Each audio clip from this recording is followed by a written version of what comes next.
us today from the world of entertainment is comedian and comedic, what is that? Mind reader, Phelyx Hopkins.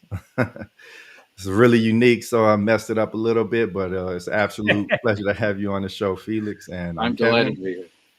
And I'm Brian. And yep, you're tuned in to Coder Conversations. Welcome to the show, Felix. Thank you very much for having me. Yeah, it's an Yeah, no, absolute, glad you were able to come on tonight. Sure. These it's an things are fun. absolute pleasure to have you on. So yeah, can you describe like what it is you do exactly? Because it's really unique. Oh boy, it'd be easier for me to sell if I knew how to describe it. I am a comedic mind reader, so uh, I do the work of a mentalist, which is a lot like being a magician. I carry a lot fewer props, Okay. but I don't take myself too seriously. So I do it as a hopefully a funny person. Okay. So you kind of mix like the world of like optical illusion with comedy and produce your own unique flavor, your own unique brand. I kind of have a unique brand. There are a number of people who do this kind of work, and everybody kind of, the hardest part of show business or developing a character is just that, developing a character. So I'm fond of antiques and I study history and that kind of thing. So I'm rather historically informed, if you will, and I committed years ago to only using methods that could have been used in the 1930s. Oh wow. Oh wow! So like, what was the rationale behind that? In my industry, which is just a tiny facet of the entertainment world, um, there are a lot of entertainers who use technology and apparati, if you will, that is very advanced, and I committed to staying away from that. Part of that was inspired by a few technical failures in front of an audience, and I thought, well, I'm not even going to worry about it. There's other ways. So you kind of spoke on developing a character in show business. I know some people think you just show up and you be yourself, but I think developing a character is part of the brand. Can you speak on the importance of having a standout character or brand? Sure. That's actually something I lecture to the trade on, that subject specifically.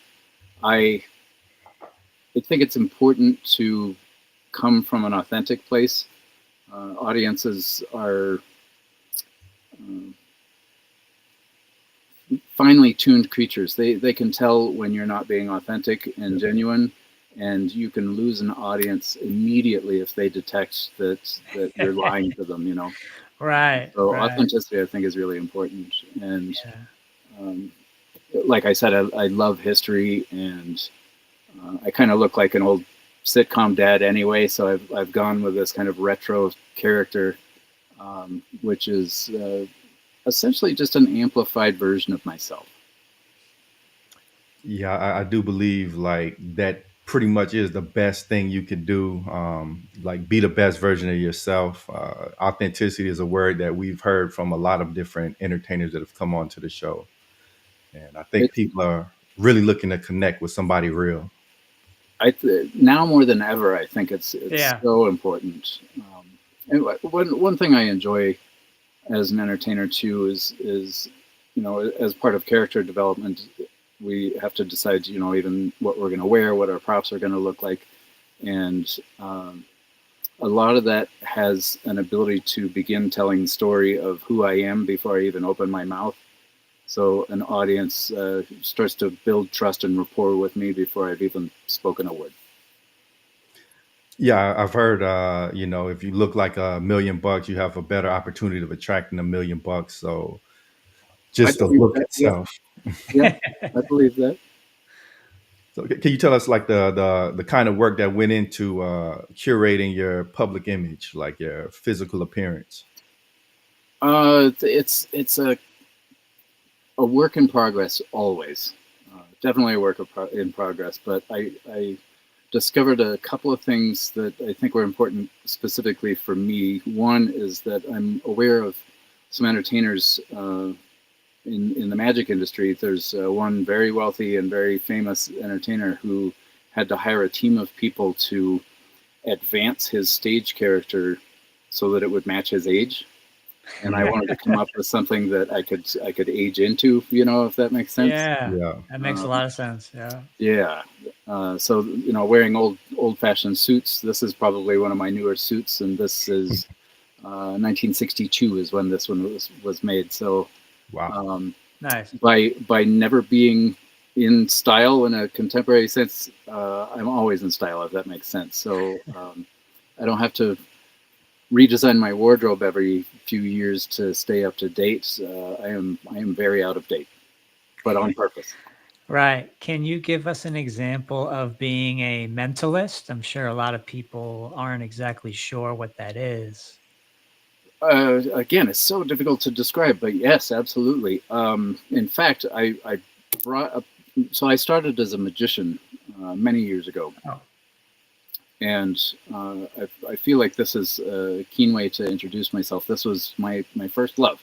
I loved the card tricks and gambling demonstrations. I studied all the gambling cheats, and I got enamored by swindles and cons and learning about all of that stuff. With no intention to do that kind of thing myself, but I just found it fascinating. The puzzle of it fascinating, and the culture around it was really interesting. But we'll crack this open. This is a brand new pack. I think you can see the cellophane on here. So I'm going to crack this open, and we'll just do an easy, quick demonstration. A couple consistencies. This one seems to be Phelyx proof.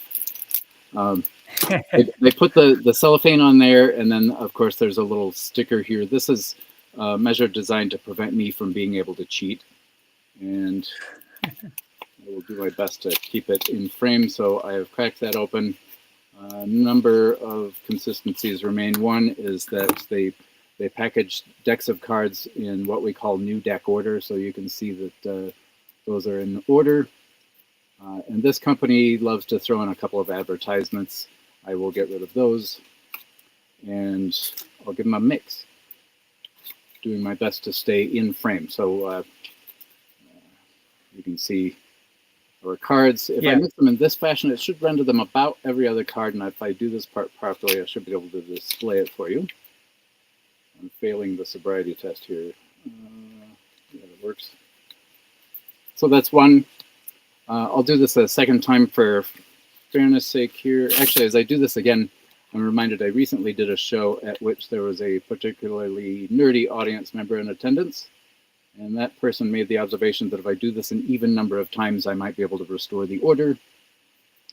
So here's number 3 for that guy. The fancy part is the noise it makes. All right, so here's number 3, and we're going to keep it simple. We spoke just briefly before you pushed go on our podcast, but Kevin, I'm going to have you tell me when to stop. And we determined that the delay isn't too bad, so I should be able to stop precisely when you tell me to stop, Kevin. So I'll go nice and slow through here like this and have you just tell me when to stop.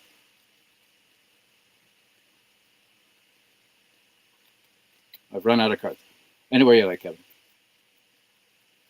There. Was that about on time? If you'd like, we can advance a little bit. Gonna stay. Okay. I've seen this card, so we'd use the next one down. That makes sense? I'm going to have you have a look at your card. I think everybody can see. There's a glare, but I think everybody can see your card is the 9 of Hearts. This is where we change from expectations. Generally, when somebody who looks like me pulls out a pack of cards, we're expected to do a pick a card style trick. We have set it up as if that's what we're doing. But before we started, I'm going to just stand here. Before we started, I made a prediction, and I wrapped it inside my pocket square, which is the 9 of Hearts, and a satisfying confidence builder for me. So that's what a mentalist does. We make predictions about decisions people will make. I am mostly known, I suppose, for bending flatware psychically bending flatware. I can give you a demonstration of that at some point if you like. Um, I've ruined 15,000 forks in my career, which is very strange. And I deliver the illusion of mind reading. I think it's important for me to address and establish who I am on that subject. After my shows, I've had a lot of people be angry with me for denying my psychic gifts, but I am a huge skeptic as a result of what I do for a living. And what I do, I would not attribute to anything supernatural, paranormal, or Sure. anything like that.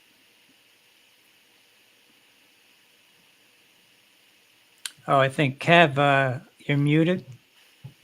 Oh, okay, here we go. Can you hear Oh, me? there you go. There Yeah. we go. Okay. So like you're exceptionally good at optical illusion, like utilizing the mind to produce and the eyes to produce the effect that you desire. There's a lot of illusion in the show, and there's a lot of people reading. Okay. I encounter strangers for a living, and over the years, I've trained myself to pick up on certain character traits or clues about who people are, and reveal those in hopefully an entertaining and funny way on stage. Hmm. And how much does like probability, like learning probability, come into play here?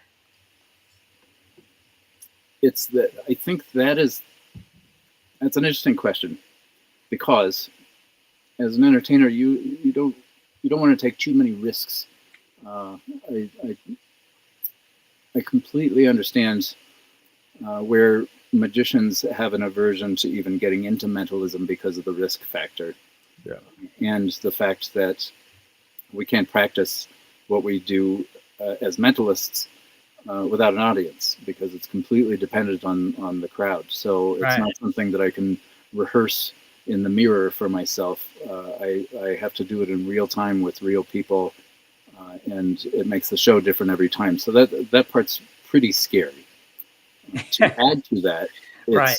it's even scarier to consider that I am more effective, more entertaining, and more impactful on my audience if I do take a gamble, if I do take a risk. I'm trying to think of a specific example, and this will teach you some of the methods that I use. I was performing at a bar mitzvah. This was years ago, but it was a wealthy family. They rented out the entire Denver Zoo, Oh, wow. and Wow. I was hired to do a show. And folks from all over the country flew in to play at this party, and I had a good sized audience. And I noticed a person who arrived just a little bit late, um, more or less on time, just a little bit late. He was an adult. He was, I would say, right around early 40s or so, and he had an edge to him in his behavior and his mannerisms and the way he spoke to people. Nothing offensive, just real edgy, real to the point.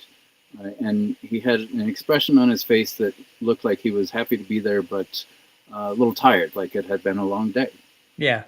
So I was endlessly curious about this character. I don't know why, but to satisfy my own curiosity, I decided to bring him on stage with me, and torture him a little bit. And I brought him up, and I'm constantly looking for clues about people. And one thing I noticed is that the back of this person's shirt and the back of his trousers were wrinkled. Hmm. And so that's an interesting clue. The other thing I noticed was that he had a very nice wristwatch, and it was set 2 hours in advance of local time in Denver. Oh, wow. Okay. So now those two things combined, plus an introduction, he had a very Manhattan accent, which is Yeah. different East Coast. than the rest of New York. There are some um, inflections and different pronunciations that are either it's their habits, their affectations, right? Right. Some of them are uh, designed to sound a little more affluent, a little wealthier. I picked up on that. Some of those Different from like Queens or Brooklyn. totally, yeah. But Yeah. you're Long Island, right? Yeah, I'm in Long Island. You would recognize all these different dialects, and it's interesting for Yeah. people in the rest of the country to consider how many different accents come from just the New York area. But I picked up on that, and I saw the time on his watch, the back of his clothes wrinkled, and I took a gamble. This was a big gamble, but I asked, "How was LaGuardia this morning?" Hmm. And it blew his mind. Just absolutely wrecked him. He was yelling at me about who I've been talking to. How could I know this stuff? How But I could you used all of those clues in order to take a gamble. In this case, in my mind, it was only a 50-50 gamble between LaGuardia and JFK, but I was right. I won. Wow. So it's kind of like a combination of like the really keen power of observation of the person, and as well as kind of like just knowing a lot about just, I guess, the United States in general. And you can, Sure. Yeah, absolutely. I Before we started, we discussed me explaining how I even got started in this weirdness, Right. and that has to do with the story a little bit. My father was a homicide investigator for his career, so for 30 some odd years, he uh, saw the worst of what humanity is capable of. But That's intense. yeah, real intense. Yeah. So, and my mother, of course, didn't want to hear about any of his work, so he was not allowed to really bring work home or talk about it or whatever, which is rough. And we're going back to the 1960s and 70s, so it was especially rough because the sheriff's department didn't really have any mental health uh, people or care. They didn't care. You were kind of on your own as a detective. So the gravity of that part of his job kind of was getting to him a little bit, and it was in the early 70s that he elected to study some things that just added levity to his life. So he studied clowning and magic, and that's apparently what got under my skin is the magic tricks. I had to figure that out. So that's how I started. My first show was in 1981, and I started with the magic tricks. But as an eventuality, I was able to blend the skills of a magician with those of a detective, and then take it much Wow. farther in the last several years. But that's kind of what a mentalist is. That's awesome. Thanks. It's fun. It doesn't pay incredibly well for a long time. Ah, okay. yeah, that's something I was going to get into. Like, how do you actually turn this into a living? Because, show business is kind of inconsistent, or it can be. It's ebb and flow. I'm unemployed between every show, and Yeah. so I think you'll get this, Kevin, because you're an artist, and of course, Brian, you will too, because you're an artist, and that's one of the things I wondered. How many things am I going to find that we all three of us have in common? And I think that's an interesting common ground that the three of us share. But it's marketing. It's the business stuff. I studied very hard to be able to do the things that I do, but I would say 85-90% of my job is just marketing and trying to get work. Yeah. Exactly. So like right now I'm in the tech industry, and today I just made a post about how you can be as skilled as you want to be, but if nobody knows what you do, why you do, they're not going to hire you. You're going to miss Right. out on all these opportunities. So it's at Tons of least opportunities. 40% Yeah. marketing. I know some incredible musicians who never made it out of the basement. Yeah. Very common. I think that's the tough part of being like a technician who just really likes one thing. You don't want to do the other part that is necessary to propel you to success. I know, like, especially in the music, there's a lot of schmoozing. Like, you have to be at events, network, and I'm pretty sure it's the same for you. Like, a lot of the opportunities come from just being out amongst people and word of mouth. Way more than anything with social media or whatever. It's that in-person introduction and word of mouth that earns me I would say more than 75% of my business. Okay. Yep, I definitely believe that. I think that's something I personally need to do more is get out a little more. I think the internet can make you kind of lazy to where you're like, oh, I could just do everything online. But Man, I'll Right. tell you, the pandemic got me really used to being at home. And I was, yeah, Yeah. before that, I was never home. Every night I was out doing another, shaking hands at least or doing a This or show or that. whatever. Yeah. And so the pandemic was especially difficult on me because of that, but I also kind of got used to it. So I don't go out as much as I used to. And I probably should because that's like I said, and it's the same thing that we're all saying is that meeting people is your greatest networking tool. how did you transition and pivot during the pandemic? Because I'm sure most of your shows were in person prior to that. Did you just do like online shows instead? Or? I did, yeah. I waited. How was that? I waited probably too long to start doing Zoom shows, um, and they were okay. They were fun. It's not the same. Yeah, I mean, No. there are a couple of things that were pretty cool. Like I was able to perform in 8 different countries, all from my own home. So that was kind of cool. Just the magic of the technology involved there, and the Right. fact that I was performing in Germany and in England and Mexico. It was really cool. But I understand that people are also very skeptical of anything that they see on a screen yeah, because of Yeah. technology, right? There's a lot I can get away with. There's a whole world outside of this frame where I could have we call it an index, where I could have an index of 52 cards just out of the screen, and you could name a card and I could just seem to grab it out of the air. Well, I could have the whole deck up here, you wouldn't know. You right. wouldn't know. Yeah. And I know, like, especially with the advent of AI, people are really like skeptical of what they see. So, Oh yeah, absolutely. You guys are capable of more magic than I am. yeah, no, it's insane just how quickly technology progressed. So, like, has that shifted your operations any? Like, do you incorporate any? Well, I know you say you kind of stay away from it, but are you kind of forced to now since? I think that's one of the selling points of my work. Um, Most folks don't really care, but I really explain in just about anywhere that I advertise that I do it the way it was done 100 years ago, Yeah. and I think that's kind of a charming sales tool. I don't know if anybody really believes it, but I promise I really do it the way they did 100 years ago. Right. Right. So yeah, you did mention that you're an avid student of history. So can you go back into like the annals of history a little bit and kind of tell us some of the more important figures that you really study and that you incorporate into what you do? Oh boy, I love old vaudeville. Um, Okay. I love the format of vaudeville.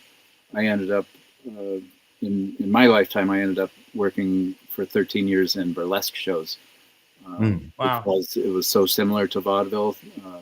It's kind of changed since I've been in it, but they would have a lot of variety acts. So we would have jugglers, and we had some of the greatest ventriloquists, and me and other magicians and clowns, and then the girls, of course. But the format in my years in burlesque was that it was mostly variety acts, mostly just old vaudeville style acts, and oh boy, I loved it. I did about 3,000 burlesque wow. shows.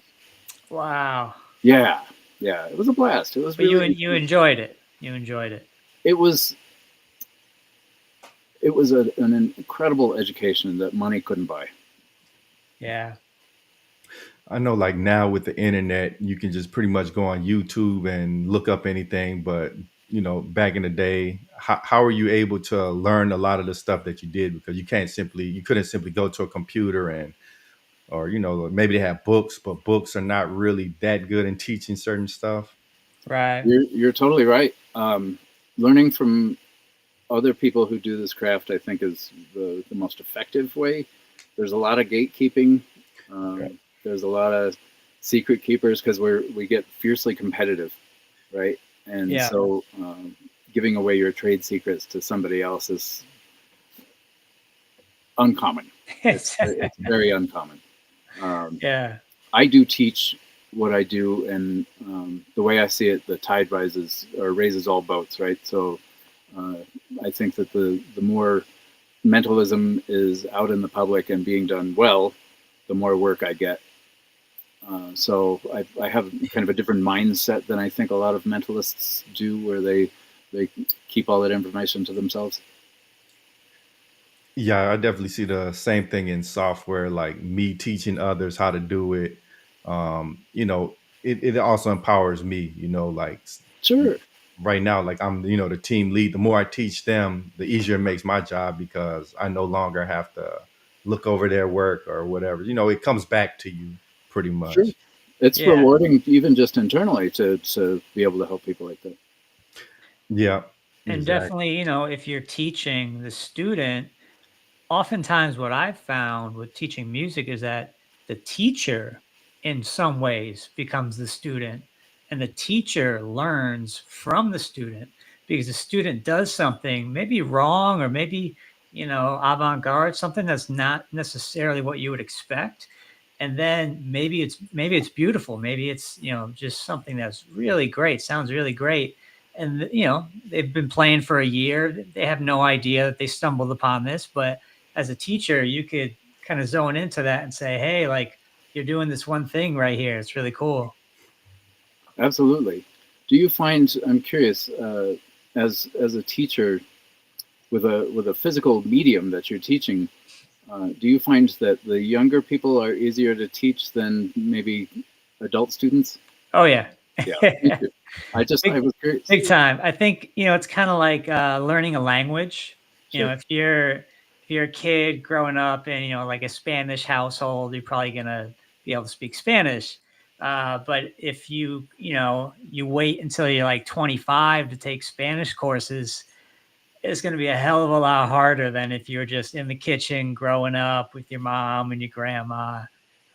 So yeah, no, definitely, yeah. With drums and music in general, it's very tough. I actually had an adult student recently that just stopped contacting me, so I guess she gave up. oh, Yeah, I don't chase people, so if they don't hit me back, I figure okay, they don't want to do this anymore. But sure. she couldn't believe the complexity or the difficulty of drumming in terms of the drum set coordination between the four limbs. She just couldn't really wrap her mind around, okay, I have to be able to do this like from step one. I can't even play a beat until I can break apart my right hand from my right foot, from my left foot. So that it was interesting to see her struggle with that. And I Sure. said, well, look, this we're dealing with feel, we're dealing with groove, we're dealing with stuff that it is inside of you, but it has to be unlocked. And the older you are, the harder it is to unlock, in my opinion. I agree with you completely, and that's been in my experience with students also. Yeah. Yeah, we There's recently had like a child development specialist on, and she's saying something like millions of synapses are formed, what, like every second or something. So, like, Wow. the brain is just so much more capable of absorbing information when they're younger, and you don't have to untrain them. I think that's probably the biggest thing. Like, older people, they want to do things their way. You're totally right. I have the extra challenge of uh, trying to help people get over the guilt factor of what we do because Mm. we tell some lies, Okay. and that's very difficult for grown-ups. Fortunately, I mean that's good news for all of us, but it's very difficult for Yeah. grown-ups to get over the guilt. So, like, you have this incredible power of observation and persuasion. Have you been able to use it for your benefit, like getting a better rate on buying a car or something? Yeah, Yeah. um, I'll tell you, I have been hired by some folks I know who own companies, and I've been hired to sit during negotiations. One was a merger, and I sit silently at the boardroom table with all the parties involved, and I take notes about anything that I perceive to be attempts at deception, concealing truths, any of that stuff. I take notes, and I just silently am present, take my notes, and then I sell them to the CEO of one of the organizations. That's it. Wow. So like It made, I think you'll dig this. It made dating terribly difficult oh yeah. because once the people I dated learned what I do for a living, there was a huge concern that I was manipulating them somehow. Manipulating everything. yeah. Yeah. That's tough. It's hard to prove that you're not manipulating somebody. Yeah. And I mean, on the other hand, too, you're probably able to see their manipulation as well. Like maybe they're not, you know. I'm a father, so my kids grew to resent my career. So, like, let's just say you were actually able to, or you had the choice of being able to actually read minds. Is that something that you would? Is that a power that you would actually want to have, or do you think that would be too intrusive, just knowing what everybody's thinking at any given point in time? I've studied this for so long that in our industry we have a derogatory term. The term is shut-eye, and that term is it's pointed. It's meant to be insulting for anybody who studies mentalism for so long that they begin to blur the line between supernatural and trickery. Right.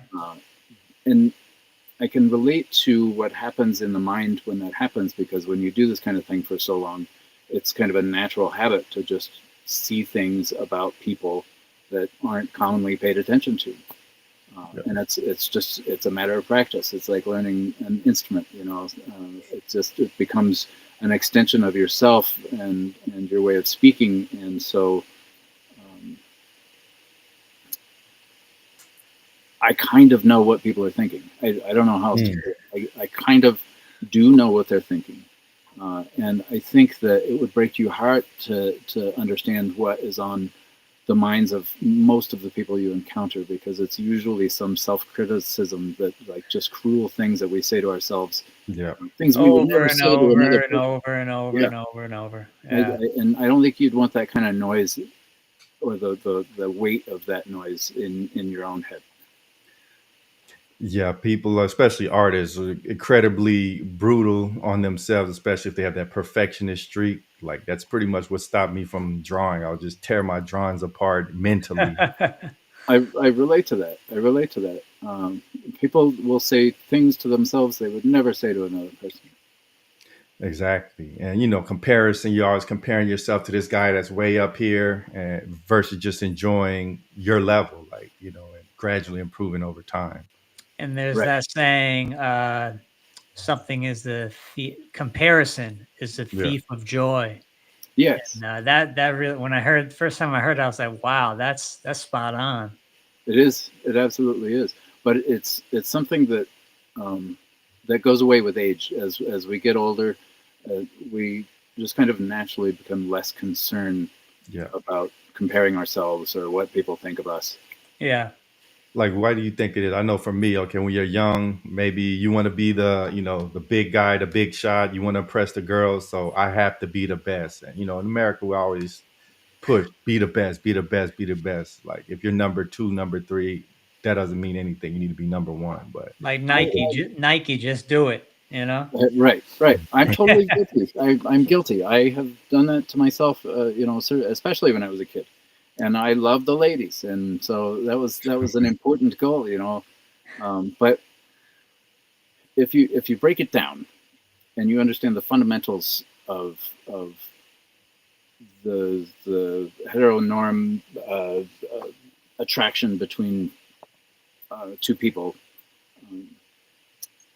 men focus often on the appearance of women. So straight men are really hyper focused on appearance, and it seems so shallow, but it's really that beauty instinctively to us equates to healthy, and we're looking for somebody who is healthy and going to live longer. Yeah, that's And interesting. women, we see this shallowness of the gold diggers. They're looking for somebody who has money, but it isn't the money. It's what's attractive is that it's a sign of a person who is capable, who can take care of you, who can fix problems. So, a lot of the wealthier people I know get upset with these rough and tumble handyman characters because they're getting the ladies too, right? But it's because they are capable and they're perceived as such, and that's sexy. Right. And I know something that's also incredibly attractive to a lot of women is like mystery, like the unknown. Like even if you go back all the way back in the Bible, like this knowledge that you don't have, if you have it, then you will be like God, That, and I know you probably been able to utilize some. Well, before you got married. Yes, yeah, I did. That's how somebody who looks like this can get a date, is just being having some kind of skill. So like how has I know you pretty much go by the traditional methods, but like how has your craft progressed over time? Like what did you really focus on? Like in what direction did you really grow compared to where you started at? I had a lot of things I had to get over. One of those things I'll tell you was stage fright. I had Yeah. miserable stage fright. It was just crippling, and I had to get over that. Now I'm just as comfortable on stage in front of a crowd of 800 people as I am sitting with you guys right now. Um, and that was just a matter of doing it and Right. consistently increasing the size of the crowd that I was able to speak to. Um, Like not jumping from one to, okay, now there's 5,000 people out in the oh, crowd it's watching hard. me. Like, And it's got to be 5,000, gradual. 500 to 5,000 is even very different than each other. When you have those groups in the thousands, it almost feels like you're more alone than if you were with fewer people, if that makes sense. Being on stage in front of, I think my largest audience has been 8,000 people. Okay. And I felt like I may as well have been on TV or something, because it just, it feels weird. There's no connection. There's no Yeah. intimacy with that size crowd. It's like so many people there, you can't just connect with anyone, but Yeah, it's it's just weird. more. Yeah. Right. It's weird. Like you And said. interestingly, when you're on stage in front of that many people, it sounds like they love you. Like it sounds like they're cheering. It's just the normal noise of 8,000 people. They're not cheering. It's just a regular buzz that many people sounds like. So now, like as you've done that a few times, you prefer the larger crowds or the more intimate settings? My favorite shows, I think, are what I call parlor shows, which would be uh, 10 to 20 people. That way, Okay. I can meet everybody. I can involve everybody. I really like the intimacy of those. So then, can you, in that situation, those 20 people, can you analyze each one of them to like a great degree? Yes, it can get a little dangerous. There's, sometimes I pick up on things that I'm certain that they'd rather I didn't expose. Yeah. And then, of course, some people are easier to read than others. But yeah, I definitely, in a smaller group like that, I try to involve absolutely everybody. That's Mm. awesome. It's a blast. I hope I can share it with you guys sometime. Okay, it's like just okay. Just for example, like looking at Brian, what observation can you tell us about him, and then maybe me after? One thing I can tell you is that as a mentalist, my technique is to look at somebody and discover things that I find familiar, things that are familiar about myself, my own experience in life, or even if you remind me of somebody I know very well, I will use that information to try to flesh out a reading, if you will. Mm. Right. I think we're taught when we're growing up that it's not kind to categorize people or to make assumptions about people or whatever. But honestly, I categorize everybody. Yeah. Just part of it. Yeah. It's part of the process. Like I've Yeah, taken so, was it Briggs Meyer or Meyer Briggs, one of those like personality tests, and it was like spot on. So like people do have general, we're not exactly the same, but we kind of do have general buckets that of traits that are, common we in do. different archetypes. There is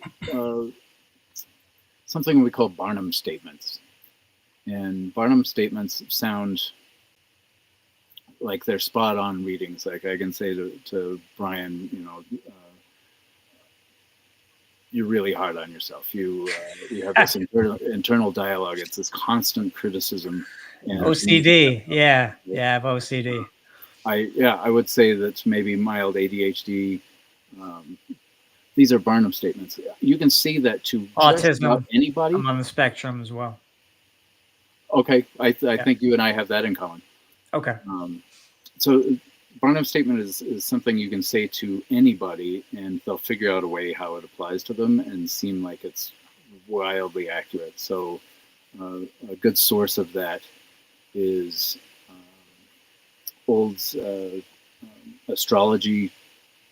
Like in the newspaper, they would print in newspapers every day what your astrology, what to expect throughout the day or whatever.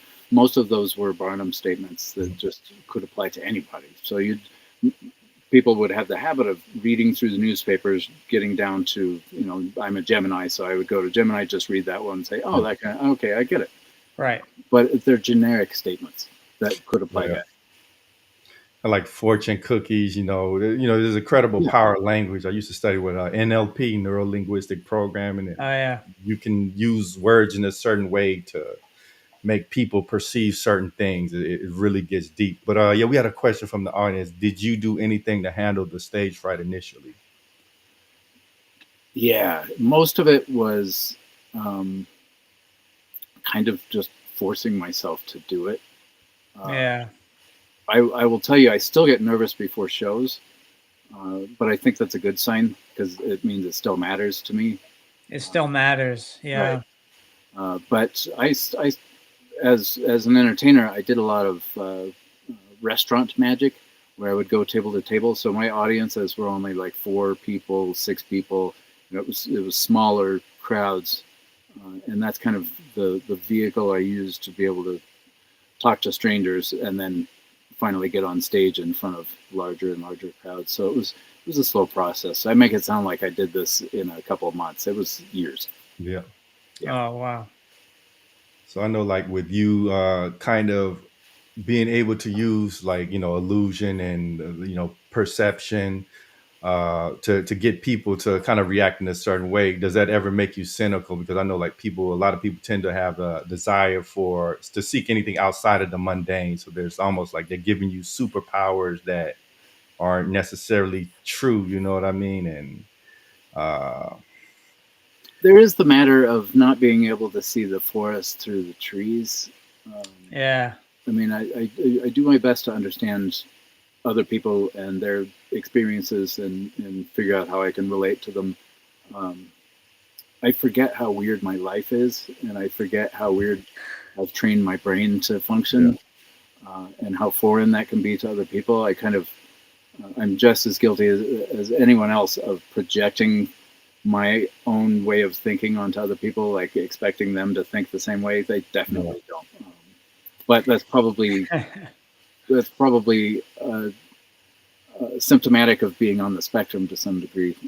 So like for me, what is the tell? What is the sign that I'm hard on myself, obsessive? Because I know you're an artist.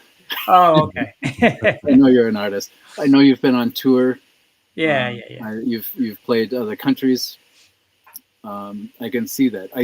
If I was to try to make a reading about you that isn't researchable, I would say that you and I definitely have one thing in common, which is that we were both pretty bullied when we were growing up, and it's left some marks that you can still kind of feel. You still sometimes it's uncomfortably easy for that sensation to come back.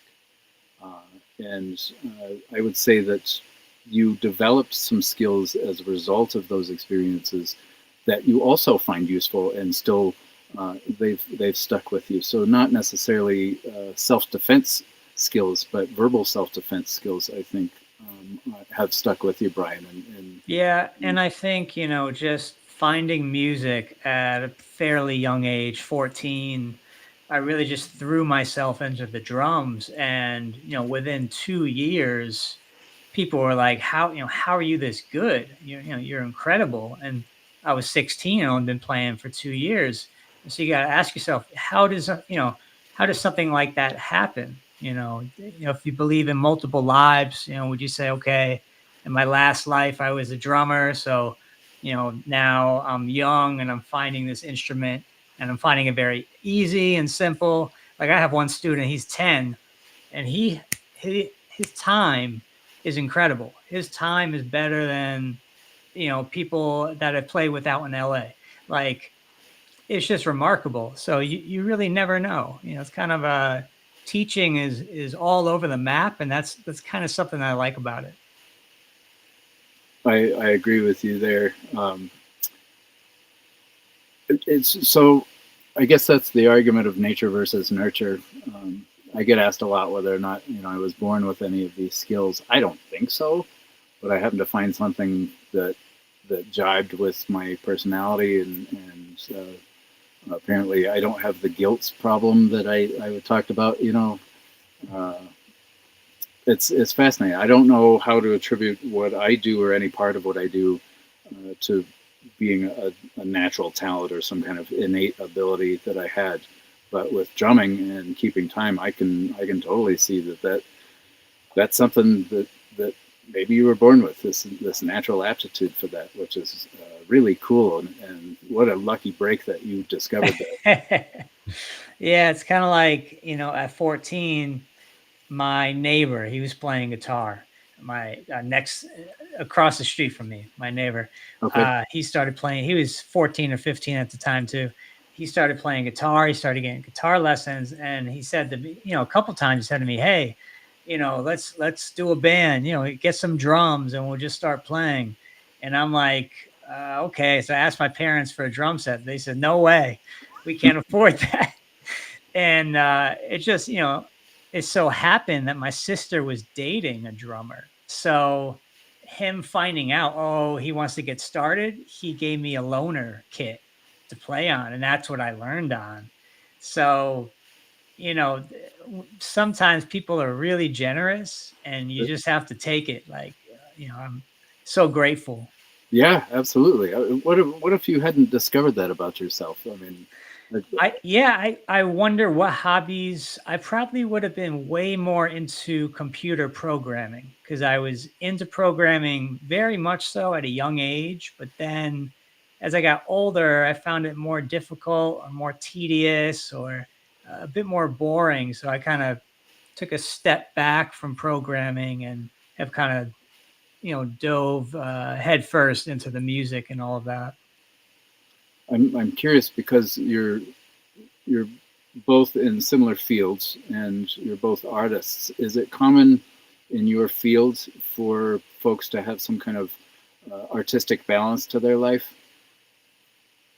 Well, I guess for me, I've always like loved video games, so I've always liked the art for it. That's what kind of got me into art. But learning that art doesn't necessarily pay that good, I kind of started going in the direction of finance and everything. I got my degree in accounting. I didn't like that, and then now I'm doing software. But it's really weird is that I think life is all about discovering what's within, like finding what's within that natural inclination, like certain stuff I just don't like, no matter how hard I try. Like I got my degree in accounting, but I hated it. So I knew I Yeah. would never be good because If you don't like it, then it's hard to be good at it. you can't force it. Right. Right. But like Yeah, like for something, me, for me, I tried to force the programming, and at a certain point, it just became clear that this is not for you. Like, tech is not for everyone. I also did recruiting in technical recruiting. That wasn't. I was terrible at it. That wasn't for me either. And I had to go through these challenges just to realize, hey, like just go back to music. There's it doesn't seem like it's going to work out, but there's somehow some way it's going to work out. And I mean that's been a blessing. I'm just so excited that you discovered that about yourself. Um, I And what about you? What have you discovered about yourself that kind of that we wouldn't that me and Kev wouldn't really know? I was going to be a visual artist. That was my fallback plan. And I still produce a lot of artwork, but it's just as difficult to market it and Yeah. earn Yeah. money that way. It doesn't offer any stability, but neither does showbiz. So I exist in that weird questionable career choice. I think one Arena. reason I stop art is like you spend like 2 or 3 hours, 4 hours on a painting, and somebody looks at, oh, that's cool, and then they just move on. Like, Or they can't tell the Yeah. difference between AI anymore, oh and yeah, like Yeah. I see a lot of entertainers using AI to market their shows, and I find it very upsetting. But don't you think Yeah. that's like? Oh, go ahead, Brian. I was just gonna say, I don't know about AI. Me and Kev, we, a lot of people come on the show. We actually had an AI engineer on recently, and there's always that debate of inherently once these things get really really smart, like I think they call it artificial super intelligence.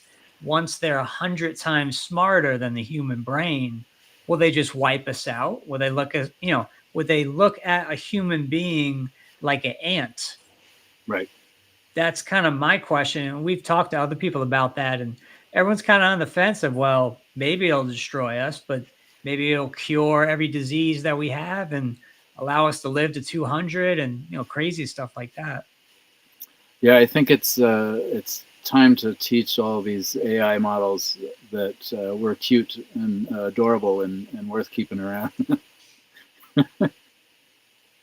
Don't you think it's really strange though? Like, as people more increasingly rely on AI for everything, like, what are we interacting with? Like, okay, I'm using AI to write my email. You're using AI to read the email, and then using AI to respond back to the email. Like, Yeah.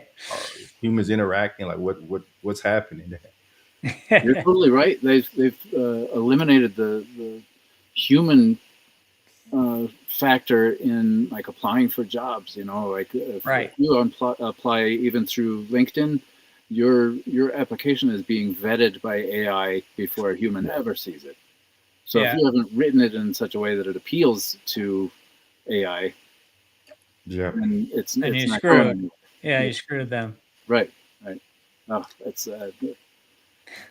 I'm glad I didn't go corporate in that way. I really, but I also have trained myself to manipulate systems, and understand human cognition and to exploit certain things about that. I mean, Yeah. that's my whole job. And so you kind of zeroed in on me. What about Kev? What's something that you wouldn't be able to search online and figure out about Kev? I would say that, uh, Kevin, you feel young. You feel like, even though you're in charge of other people, uh, you don't have that sense of the authority you actually have. I think that Yeah. you still feel like the new guy somehow. You're just not that you're unsure of yourself, or certainly not that you're unqualified for what you do. It's Yeah. just that youthful. I'm still, if I'm Kevin, I'm still looking for, what's authentic about me. I'm constantly searching for things that appeal to me. I know I'm going to find something new. I think that you're a person who probably tries new things all the time, which is maybe a little foreign to other people who know you. They're not quite as adventurous as you are. But I think you have this really useful ability to just try something completely different, completely unusual, maybe even dangerous, like skydiving or motorcycling Yeah, I or just got a motorcycle a Yeah. couple years. okay, all right, There you go. there you go. Um, No, it's be safe on it. fascinating. It's fascinating. You can just totally zero in on someone just from, I don't know, body language, or I mean, what is it that you kind of analyze that would give you these tells? Dominantly, I would say um, I look at the way folks dress. Of course, I look at mannerisms. I look at even more intense things like respiratory rate, um, rapid eye movements, Wow. facial. Like we have a lot of muscles in our face that kind of twitch. Once you establish a baseline on somebody, so when they're just in a calm state and telling something truthful, you kind of instantly record that information so that you can use that as comparison for analyzing different behaviors. And Okay. then you have to synthesize all of that together to create some kind of reading about people. I can try to make Sounds really complex. it's it, it's complex to describe, but it's something that like I said, it's not unlike learning an instrument where Yeah. you just add the next step and add the next step and add Yeah. the next step until it just becomes like a language you speak. Um, I'm gonna try this with you, Brian, just because we're talking about getting a read on somebody and then being able to get uh, wildly, specific information. So Right, like this something is, that's totally unknown to the average person that I, can go on I Facebook cannot or whatever. possibly research this about you, Brian. That's why I think that it's appropriate for me to try this. So this is Okay. it has my name on it here, but otherwise it's just a blank card. And I brought this because I'm going to try to write this in the air so that I can stay in frame Okay. and not cheat. I have an old grease pencil from the Chicago World's Fair of 1933 here. So I'm going to put your name here, Brian.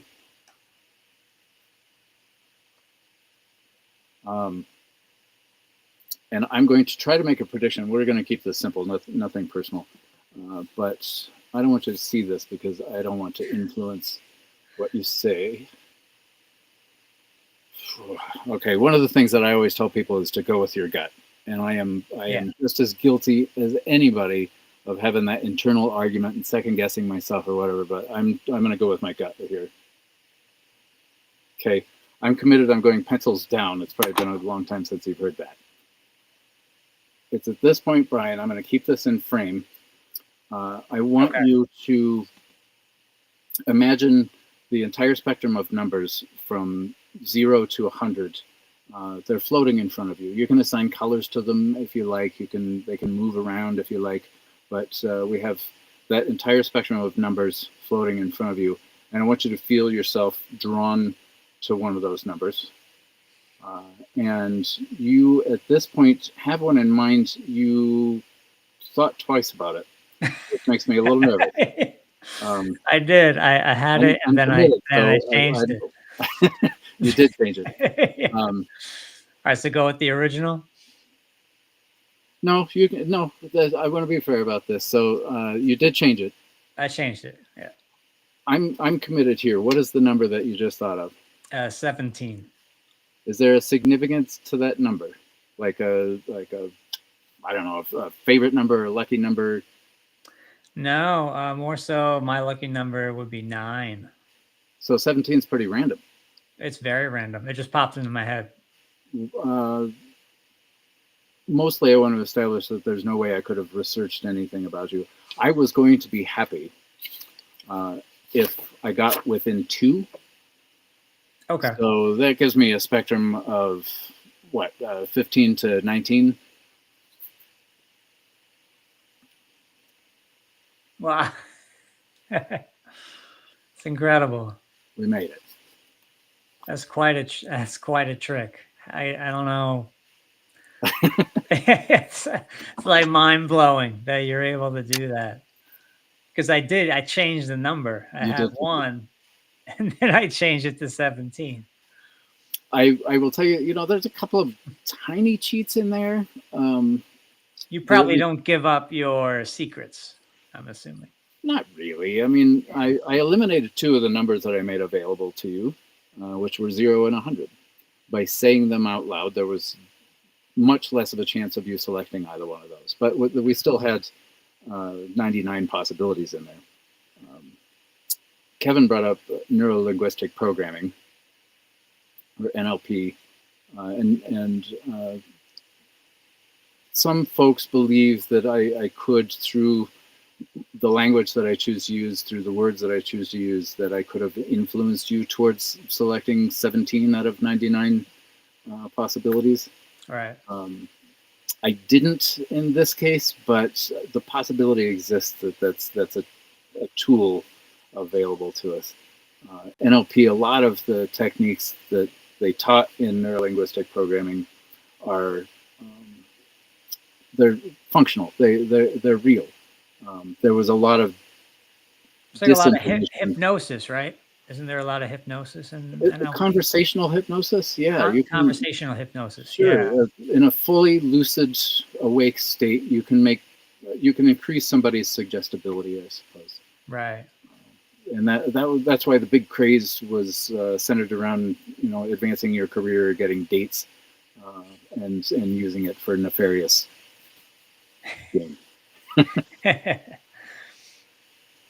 No, yeah, that was really interesting, man. But yeah, we're at the top of the hour. It's an absolute pleasure. The hour flew by.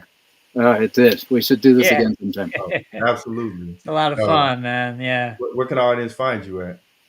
My name is so horribly spelled, I am very Googleable. It is Phelyx. Last name Hopkins. Yeah, people call me Professor Felix professionally, but yeah, Professor Felix. Okay. It has a ring to it. Has a ring.